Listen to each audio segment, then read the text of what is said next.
call this key level 1 and 2. If you come into this key level and we're above the opening range, right, and we've broken above, outside the level, and we're above the opening range, it makes the retest to go long much higher probability. That's just a quick note that's just something I've noticed from a little bit of backtesting of the orb, because I have a lot of traders who trade the orb alongside me.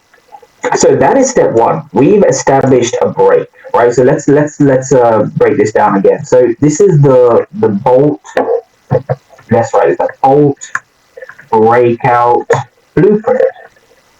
B.O.L.T. Breakout blueprint. And so it has 4 steps. So step 1 is the B, right? So what does B stand for? B is you want to look for a break, right? Break. There you go. So that is step 1, right? There you go, break.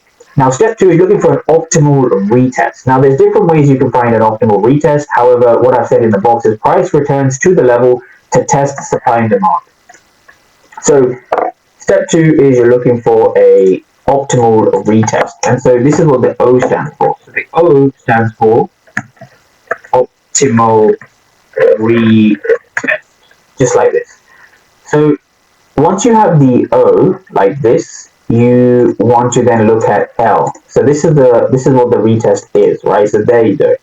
There's your retest right there. Bang. That's an optimal retest. So a couple of things that make the optimal retest, or let's just bring it optimal retest. So a couple of things that make this optimal is, the first one is it has to be a candle inside.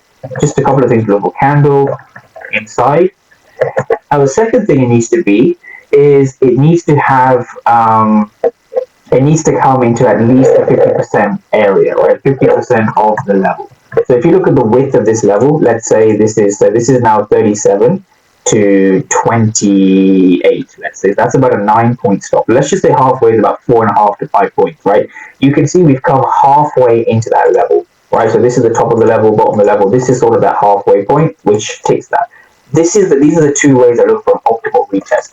If you don't have an optimal retest, then your breakouts will not be as effective. So you need to follow all these points to make it an effective breakout.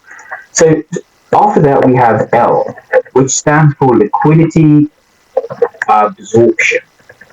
So liquidity absorption, in other words, basically refers to absorption of buyers and sellers. So in this case, if we want to go long, right? So for example, here was my execution came roughly at this point here, so 39.